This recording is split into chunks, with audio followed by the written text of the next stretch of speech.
आज जो सवाल विपक्ष पर दागे जा रहे हैं उसी के लिए जवाब भी लेंगे, इस पर चर्चा भी करेंगे। एक खास पैनल हमारे साथ है, सभी का स्वागत करेंगे। संदीप दुबे हैं, प्रवक्ता बीजेपी, आपका बहुत बहुत स्वागत न्यूज वन इंडिया में। सुधांशु वाजपेयी हैं, कांग्रेस प्रवक्ता, आपका भी स्वागत।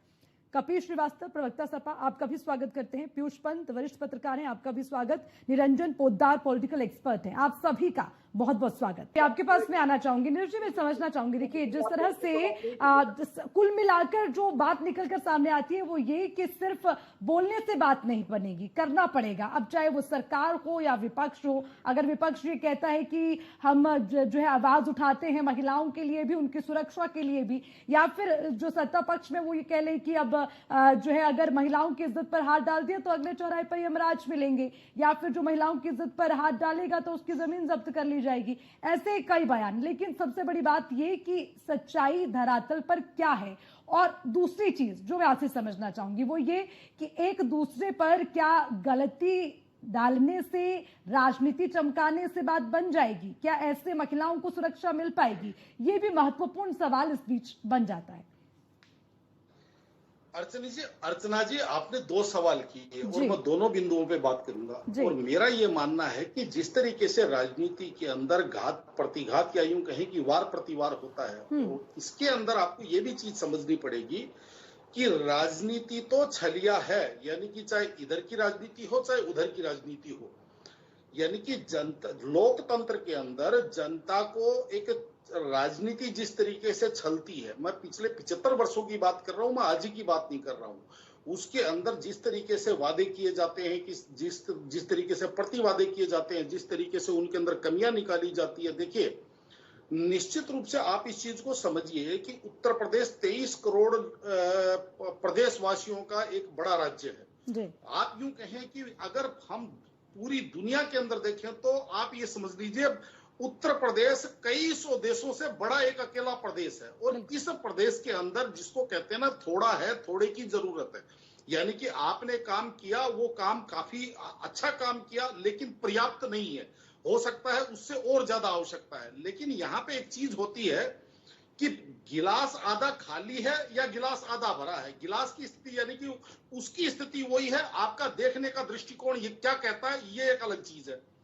यहाँ पे देखिए अर्चना जी, आपको यह भी समझनी पड़ेगी, मैं दूसरे बिंदु की बात कर रहा हूं कि जिस तरीके से कुछ राजनीतिक दल हैं जिनका आप ये समझ लीजिए, जिसको कहते हैं ना जैसी संगत वैसी रंगत, यानी कि जो सोहबत है वो आदत को नहीं जाने देती। वहां पे कुछ आदतें ऐसी बन जाती हैं कि चाहे गाहे बगाए ये किस संदर्भ में आप कह रहे हैं? हाँ, मैं इस संदर्भ में कह रहा हूं कि अगर मान लीजिए मैं दो प्रसंगों की बात करूं, देखिए जिस तरीके से पूरे देश की बात कर रहा हूं, भारतीय जनता पार्टी शासित हो, विपक्ष शासित हो, किसी भी पार्टी के द्वारा शासित राज्य हो, और वहां पे अपराध या यूं कहें कि महिला अपराध हो रहे हैं, होते रहेंगे। लेकिन वास्तविकता यह है कि किस अपराधी के साथ आप खड़े हुए हैं और किस अपराधी को आप समझ लीजिए उसको अपने से दूर कर देते हैं, या ये मान लीजिए उसको सजा दिलवाने के ऊपर आप आतुर हो जाते हैं। ये सबसे बड़ा आपका जो आचरण है, इस आपका चरण और आपका आचरण इस चीज से निर्धारित होता है। जिस तरीके से अगर मान लीजिए बदरसा के अंदर एक 12-13 साल की लड़की के साथ दुष्कर्म होता है, या समझ लीजिए उसका मान मर्दन होता है, और वहां पे अगर जो आरोपी है, मैं अपराधी कहूं या इसको आरोपी कहूं, जो आरोपी है उसके साथ अगर पूरा इकोसिस्टम उसके सपोर्ट में खड़ा हो जाए तो आप क्या मानेंगे? ये कहा जाए कि भाई इसका लाइव डिटेक्टर टेस्ट करवाइए, नार्को एनालिसिस करवाइए, मतलब विक्टिम सेमिंग होने लग जाए। कौन है इकोसिस्टम? किस इकोसिस्टम की बात करें नीरज जी? थोड़ा और स्पष्ट रूप से कहिए, किस इकोसिस्टम की आप बात करें जो पूरी तरह से सपोर्ट करता है? और देखिए ये वाकई में गंभीर बात है जो आप आचरण को बदलने की जरूरत। जी हाँ, मैं उस इकोसिस्टम की बात कर रहा हूं जब विक्टिम के कैरेक्टर पे सवाल उठा दिया जाए कि ये तो 50-50 रुपए में अपनी देह बेचती है, ये तो व्यापार करती है अपनी देह का। मैं उस इकोसिस्टम की बात कर रहा हूं। जिस तरीके से वहां पे कुछ यूट्यूबर उतार दिया जाए, तो मैं ये कह रहा था अपराध दो प्रकार के होते हैं, एक होते हैं स्थानीय अपराध और एक होते हैं संगठित अपराध। निश्चित रूप से उत्तर प्रदेश के अंदर जब से योगी आदित्यनाथ जी की सरकार आई, संगठित अपराध के ऊपर बहुत जबरदस्त काम हुआ। इसको आप भी नहीं इनकार सकते, इसको मैं भी नहीं इनकार सकता, और इसको आप ये समझ लीजिए देश की प्रदेश की जनता भी नहीं नकार सकती।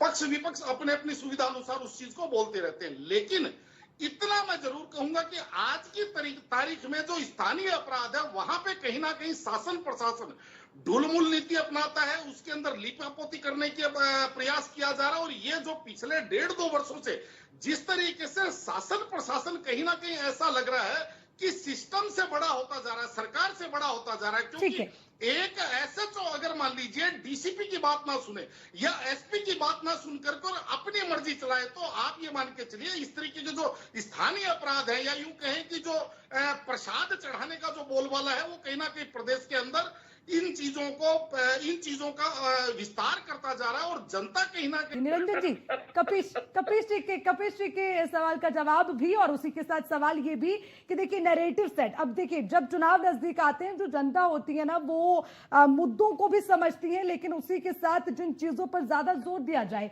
वो बदलाव कर पाना कितना आसान हो जाता है सत्ता पक्ष और विपक्ष के लिए। इस धारा को, इस मुख्य धारा को समझना भी जरूरी है। निरंजन जी आपसे जवाब मेरा बहुत जल्दी, कम शब्दों में। देखिए अर्चना जी, निश्चित रूप से आप ये मान के चलिए, मैं इस चीज से बिल्कुल सहमत हूं कि जब आपकी सरकार 7 वर्ष पूरा कर रही हो और दूसरी तरफ आपकी सरकार ने 10 वर्ष पूरे कर लिए हो, उसके बाद में आप 7 वर्ष पहले की बातें करें। अब मेरे हिसाब से आपको अब वर्तमान की बात करनी चाहिए कि भाई आपने क्या किया, आगे आपका क्या रोड मैप है। जनता इस चीज को ज्यादा पसंद करती है, पहली बात। दूसरी बात, एक चीज और मैं कहना चाहूंगा कि जो भी व्यक्ति सफलता को शाश्वत मान करके आश्वस्त हो जाता है, कहीं ना कहीं उसको झटका लगता है।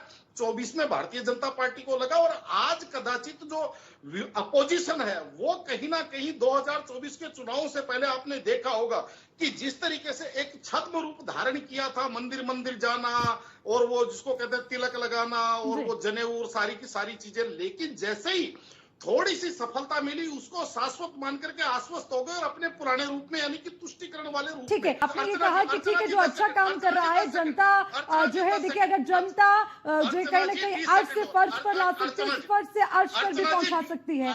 ठीक है निरंजन जी, मेरे पास बहुत कम समय है, थोड़ा सा समय का अभाव रहा, इसीलिए दोबारा आप मिलेंगे तो बिल्कुल पूरा समय आपको देंगे। बहुत बहुत शुक्रिया सभी पैनलिस्ट का।